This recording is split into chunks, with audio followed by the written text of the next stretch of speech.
A couple of weeks ago when I was working on the brakes on the Jeep, replacing the rotors, calipers, pads, and brake hoses, I noticed that I had a broken coil spring. So I did some research online and I bought, this is just a daily driver for me. I don't do any funky stuff.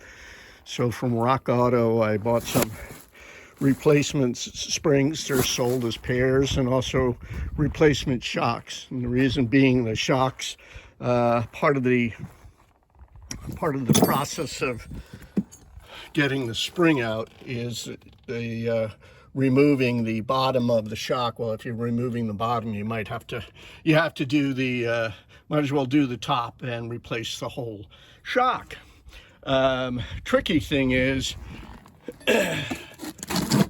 these shocks will only loosen up a certain amount and then they freeze up with rust. So I was able to get them loose enough to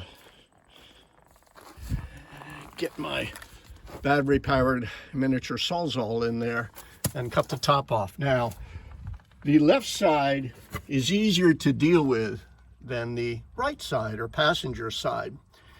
This piece of plastic sits right up in there and you cannot get a wrench on top of it.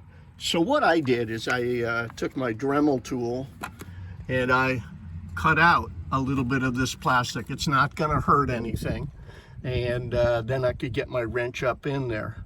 So what I've done is removed the complete shock, the clip that holds the brake line to the caliper. I've also removed the sway bar link on both sides, the 4 bolts, 2 here and 2 on the other side. So in theory, I should be able to lower the axle away to be able to get the springs out and put the new springs in. Is it going to work? I don't know. I've never done this stuff before.